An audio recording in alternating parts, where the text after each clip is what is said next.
Hello, I'm Brad Hadank, and welcome to Sportspage. In this program, we talk with the athletes, coaches, and staff who work to make University of Central Missouri Athletics one of the premier college sports programs in the MIAA and Division II as a whole. This is Sportspage.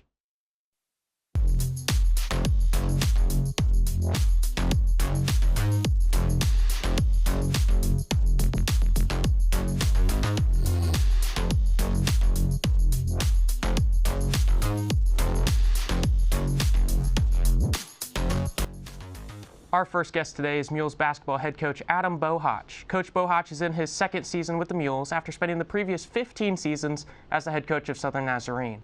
With the Crimson Storm, Coach Bohac accumulated 312 wins and only 146 losses.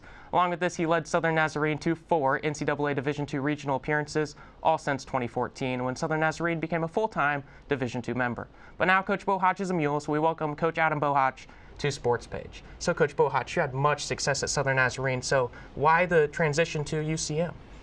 Yeah, it's a question I get asked a lot. I think it just, you get to a point where your family's looking for something different, not leaving anything because it was bad, or but just the excitement of an opportunity to maybe do something different.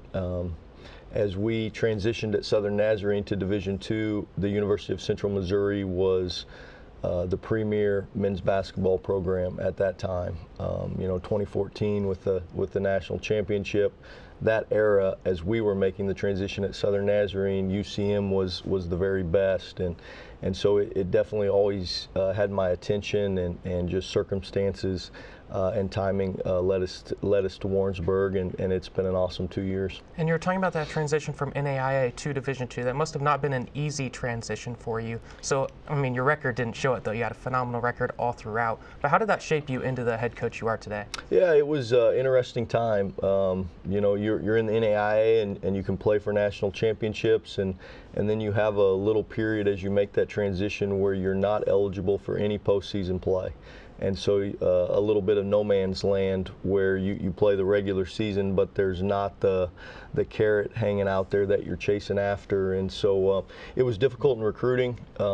It was difficult to try to sell that just be patient, and we'll be a full-fledged member here soon. So certainly some uncertainty, but I understand why the NCAA does that, because there are a bunch of things that you must do as an institution that are much different in the NAIA from NCAA Division II.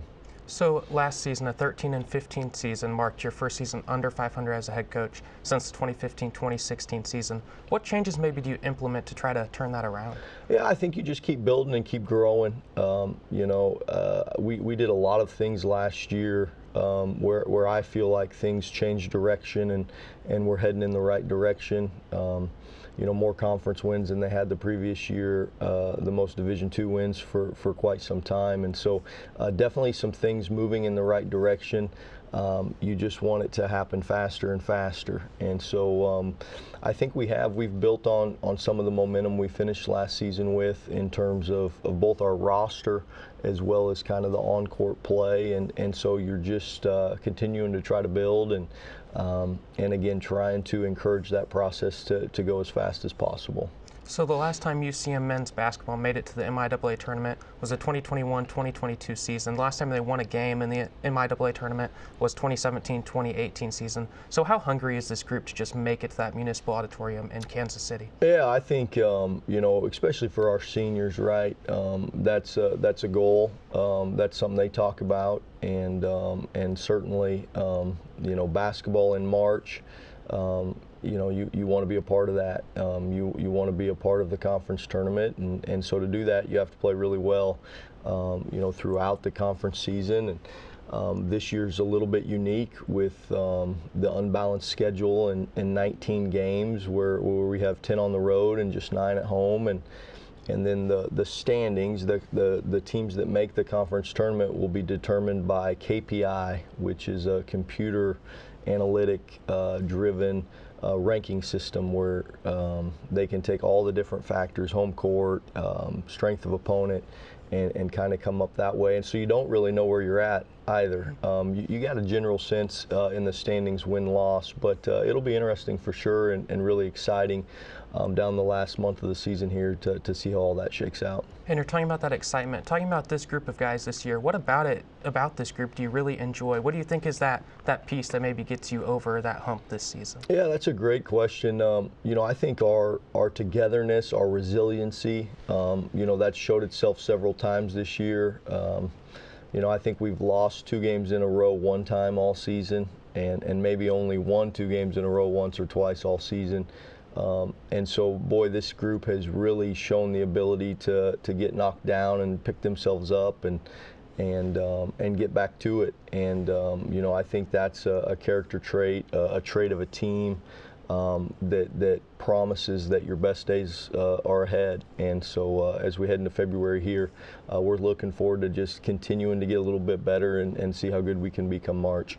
And you've talked about that adversity. This season there's been 6 games where your team has fell by just 2 scores or less. How do you think that adversity has shaped this team for the remainder of this season? Yeah, it's real interesting. You know, you get down to the end in those close games and it's just a play or two or a player or two makes the difference in those types of games. And so, you know, you can look back on it and say, boy, you know, these ones didn't go our way. But the other side of the coin is there's been several where it has.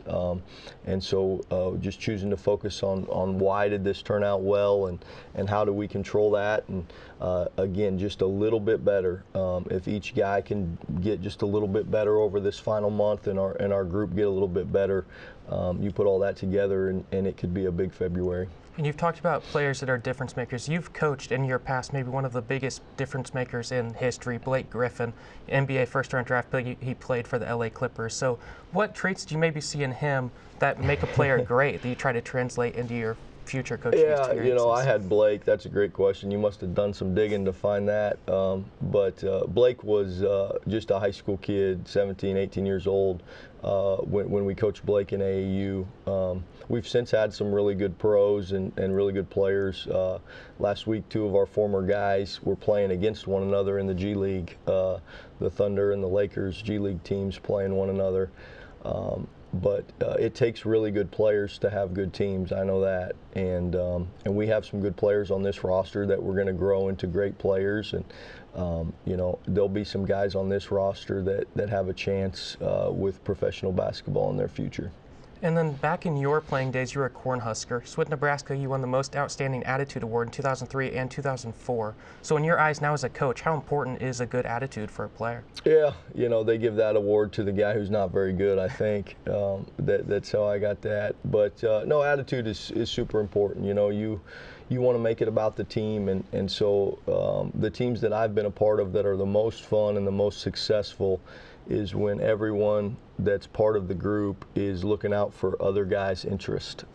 There's not a selfishness. There's a sense of family. We say that a lot in our program, and we think family stands for forget about me, I love you. And so I'm not thinking of myself. I'm thinking, how can I make you better as a player? How can I make your day better as a person? And so I think that's the character trait, the attitude that really good teams have. And this season you've beaten some really good teams. You beat the number 9 team in the nation at the time in North Georgia by 1 point. How big was that win early this season? Yeah, that was a great win and a great moment for this team. And you know, I don't know, when we get to the end of the season and you reflect, I mean, that could prove to be a turning point moment. We had lost the day before in a lopsided game to Texas Permian Basin, who also is a very good ball club. And in that game, early in the game, we had lost our point guard to injury and did not have him for that game against North Georgia. So on a super short turnaround off a disappointing performance, to kind of circle the wagons and play really hard and play really well, and get a true team win on a neutral floor against the number 9 team in the country, you know, was certainly a really good effort. And talking about another win you had recently, you won maybe one of the lowest scoring basketball games I've seen in a while. You beat Fort Hays State 41-31. So what does that say just about your effort when the shots aren't falling that your guys stayed in the game and got that win? Yeah, it's unbelievable, really. I mean, I've never been a part of a game quite like that, where I thought both teams played really hard. I mean, Fort Hays comes into the game, 50th in the KPI rankings in the country, receiving votes in the top 25 poll, and to hold them to 11 points in the first half and only 4 made baskets, and then 10 made baskets for the entire game. Never did I think that would happen, and I think some of that had to do with us being really physical and playing really well defensively, and after you do that for a little bit, the game just kind of took on the flavor of it was going to be a rock fight, low-scoring game, and there was a bunch of activity and a bunch of effort, and you look up at the end and it's only 41-31, really unbelievable, but I was really happy we had the 41 and not the 31, right? It would have been really disappointing to be on the other side. So proud of the guys for that effort on Saturday. And then talking about your coaching again, you're the 25th coach of the Mules in the Mules basketball history. 2 of the previous coaches include Kim Anderson, the winningest head coach in Mules basketball history, and another one, Phog Allen, who played under James Naismith. James Naismith invented basketball, and Phog Allen got Allen Fieldhouse at Kansas named after him. So how cool is it to you to be a part of a historic coaching staff like that? Yeah, you mentioned those 2 guys. There's several others that have been the head coach of the Mules that have been outstanding basketball coaches and went on to success at other programs, Division I programs, NCAA tournaments. But you mentioned Coach Kim Anderson. He has just been tremendous. So thankful for Coach A. He's our radio guy, he's the color guy on the radio broadcasts, and he's around the program all the time and has been such a supporter and a shoulder to lean on, a shoulder to cry on sometimes. There's nothing in college basketball or college athletics that he hasn't seen through his tenure, and so he is just so wise and just has a way about him where he's a great guy to have around and to speak with and ask questions and bounce stuff off of. And one of your players, Jack Chapman, is coming on here in just a second. Coach Donlin at UMKC, which was Jack's previous stop, is quoted saying that Jack brings toughness, basketball IQ, and a winning mentality to the team. Do you see these as character traits of maybe why Jack has been so successful? Yeah, boy, it's been fun coaching Jack. Jack was someone we inherited when we took the job, and so when I took the job last year, that was Jack's 3rd coach in 3 years of college. And so this is the only year of Jack's college career where he's played for the same guy 2 years in a row. And I think that consistency of having the same staff has really helped Jack this year. But Jack is everything you'd want in a senior. Super smart, understands how we want to play, understands what wins. And really, we have something we say in our program, do what you do best. And so I think Jack epitomizes that as well as anyone on our roster. It's rare to see Jack trying to do something that he can't do. And there's a lot he can do, and he's just been tremendous this senior season, and we're going to really lean on him for the stretch run here through February. Well, Coach Bohac, congratulations on all of your success, and best of luck in that end stretch of this season. We're going to take a quick break. When we come back, we're going to meet Mules basketball player Jack Chapman. Everybody likes to say they're student-centered. You can say it, but it has to be in your DNA. And I'm just telling you, this place, it's in our DNA to care about students. We are very committed to preparing great teachers. Everything we do in my department is taught by our faculty. We're not, things aren't going out to GAs or TAs to teach. And these are people with experience and high levels of expertise, and so there is a relationship building. Our classes are not extra large. I know there's a time for lecture hall classes and things like that in our area. That's not part of the way we do our curriculum. So there's a lot of exposure to mentoring, to good instruction, to mentoring, to that interplay between, I like the concept of sound theory into effective practice. You start with that and then you build that into the practice, and you need an expert mentor alongside you to help you make that progression. Some of my favorite and most cherished memories at UCM revolve around the practical things I was able to do with my degree. So as a media major, we were able to produce short films, get together outside of class with friends, just being able to collaborate with each other and interact on not just projects, but throughout daily life. I think that community that we built, and it really just put us in a position to understand the industry that we're in and what we're trying to aim for. So we had a student, his name was Abram Tabor. He worked for several years writing for the Mules. His last year, he was the news director for the radio station. I never really even thought about doing anything with radio other than he liked music, but he never really thought about the journalism side of things and what he could do with that. He had only thought newspaper. He then began to recognize through what he did with the radio station that newspapers are different. You know, newspapers run podcasts, and newspapers do video work. Radio stations do video. They do photography because of the internet, because of their websites.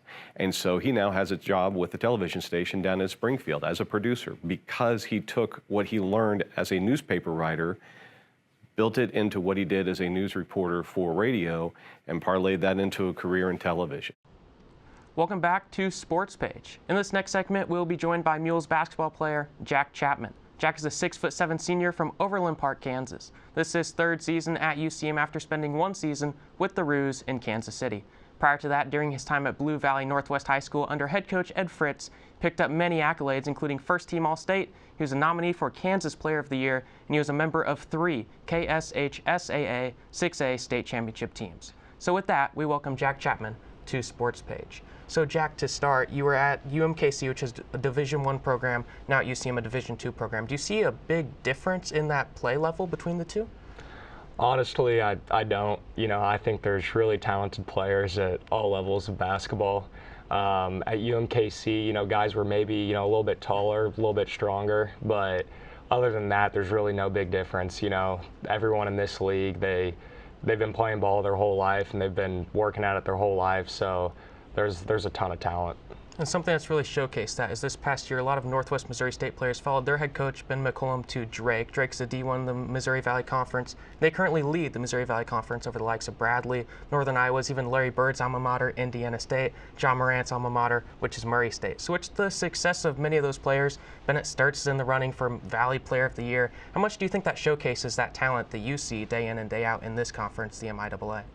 Yeah, it just shows that, you know, guys in the MIAA, we can compete at any level. You know, a lot of people, there's a stigma with Division II basketball, and people think if you're not Division I, you're not a super good player. But, you know, they're showing you right now that Division II guys can compete with anybody, and, you know, they're serious about the game. And then looking off the floor for a second, you're a member of the MI Academic Honor Roll the past 2 seasons. How important is academics to you? It used to not be, so that's kind of a big change for me. Coach Bohac and Coach Mahoney, they got into UCM, and you know they made sure guys were taking care of their grades, and you know they wanted to push us to be our best, and you know make sure if you could get a 4.0, you're getting a 4.0, that type of thing. So just a little push and a little more focus on it has really helped me to become a better student, and that's something I definitely take pride in now. And that balance of academics and athletics is not easy, so how do you balance the two of those? So, you know, I've been playing basketball my whole life and going to school, so it's something that, you know, I've gotten a lot more comfortable with over the years. Like I said, my first couple years of college, I wasn't the best student, so it really just comes down to, you know, organizing your day, not procrastinating, and just having an initiative to get stuff done. And then looking back at the hardwood, men's college basketball is kind of an anomaly. Basically the only level basketball that plays in halves, 2 20-minute halves. Even women's college basketball plays in quarters. Was that a big change? Do you see halves being a big difference from quarters that you played in high school? Yeah, you know, that caught me off guard too. I don't know why they do it that way, but you know, that's the way they do it. But it's definitely a little different, but you know, the way it works, we have media timeouts every 5 minutes. So it really splits up the game, gives you some breaks. It doesn't really feel like you're out there for 20 minutes at a time, and just those little breaks and, you know, the timeouts that coach is allowed to call, it definitely breaks the game up and, you know, doesn't make that half seem as extensive. And then looking at one more of the differences between maybe high school and college, now there's a shot clock for you. Some high schools, some states are implementing shot clocks, but when you were in high school, that was not the case. Was that a big change for you coming into college? It wasn't a huge change. You know, I think at the college level, every team, they know how to play pretty fast, get the ball up the floor, and kind of immediately get into what they're trying to do. So I think it helps the game out a whole lot. You know, it avoids stalling, and it makes the game go a little quicker, flow a little better. So at first, you know, I was having a hard time looking up and finding the shot clock, and, you know, I'd get caught with the ball in my hands a couple times with the buzzer going off. But after a few weeks, it was definitely an easy adjustment. So looking down the roster, you and Jake Fritz attended the same high school. You had been a senior when he was a freshman. Did you ever get to play with him in high school, or was he maybe on the freshman team when you were playing varsity, and was it not a lot of interaction? So Jake and I, we played a little bit together. Never on the court in a real game, but always in practice, open gym, those type of things. Jake has an older brother, Ben, that was my teammate, so I know Jake and his family really well. So talking about Jake Fritz, I've learned in my research he's just unbelievably good at golf. He got 3rd place in the state tournament back in high school. Is this something that maybe he brags about to the team? Did you even know this about Jake? He doesn't. You know, I personally knew he was a good golfer just because the way I know his family, but he's pretty humble about that skill. I'll hand that to him. He doesn't talk about it a whole lot, but I'm sure if someone brought something up, he'd be willing to back it up. So getting back to the basketball side of things, you've gotten to go many different places with basketball. Is there maybe a favorite trip you've gotten to go on or a favorite arena you've gotten to play in? Yeah, absolutely. So early this season, the team got to take a trip to San Antonio. We flew down there a day early. We stayed on this thing called the Riverwalk, which I've never seen, but it's beautiful. It was right around Christmas time, so they had all these lights up in the trees over all the shops. So, I mean, it was a pretty cool place, and we got about a day and a half to really just enjoy San Antonio, and that was my first time being there. It was warm weather, and it was a really cool experience for our team. And on the roster this season, you're listed as both a guard and a forward, so very versatile. How has that versatility maybe helped you in your career?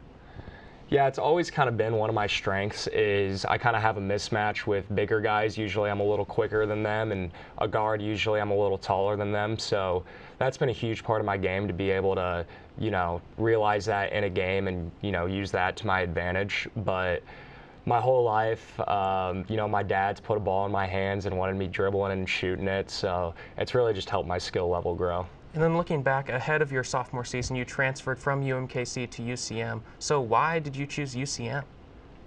Yeah, that's a great question. I'm a Kansas guy, so originally I was like, I'm getting out of the Midwest. I was looking at a couple Florida schools, and at the time, Coach Doug Carlskent was here, and he called me and wanted me to visit. It's only like an hour away from my house, so I was like, all right, sure, we'll go do it.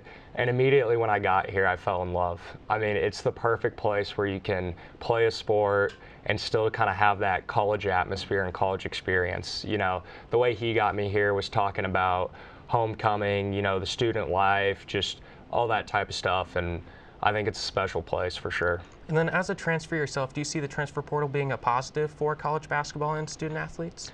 I do. Obviously, you know, sometimes it gets out of hand, and the COVID year and the NIL, everything's a little crazy right now, but I do think that players should have the option to go where they see fit.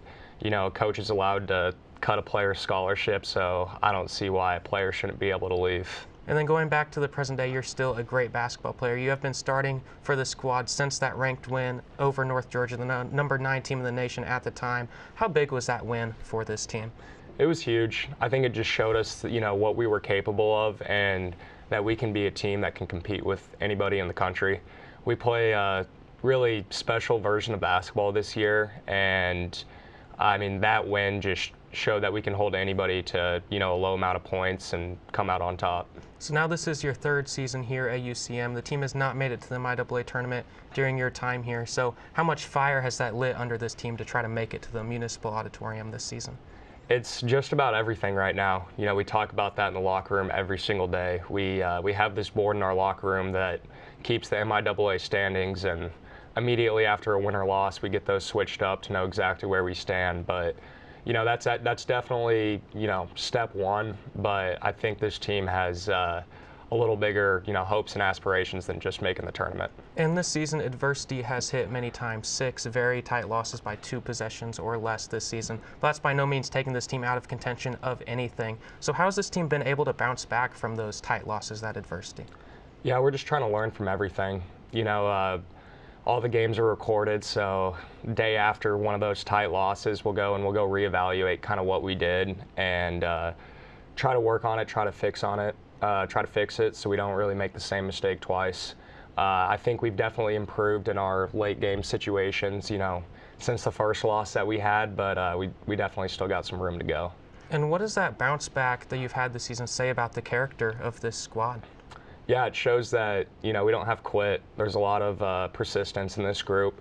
There's a lot of times in this season where we could have laid down and decided, you know what, this game isn't ours. We're going to hand this one away. And, we fight every game to the end. And, you're always going to get our best shot. So it says a lot about the character of our team. And looking back at you personally, I know there's got to be many hours you've spent in that gym by yourself. No one's watching. What keeps you going? What's your motivation to keep doing that day in, day out? For me, it's always just kind of been my love for basketball. And, I'm a competitor. Nobody likes losing, certainly not me. So, just trying to give myself that extra edge was always important to me. And then this year, I've taken a totally different perspective. I don't really have plans to play any basketball professionally. So this is it for me. So I kind of want to dump it all out here just because this is the last time I'll ever get to play organized basketball. And you've been talking about that very competitiveness of basketball. How do you keep that fun in it as well that keeps you going, that you said made you fall in love with the game? Yeah, I think just as a college athlete, you realize, in a way the fun is winning. It's a lot of fun. Losing hurts, winning's a ton of fun. And just that feeling that you get, competing with someone and coming out on top, I think, it's almost addicting. You just want to do it again and again. Well, Jack, congratulations on all of your success thus far this season and in your future as well. Best of luck in that future. And that's all of the time we have for this episode. I'd like to thank our guests, Coach Adam Bohac and Jack Chapman, for joining me, and hope you tune in next time for Sports Page.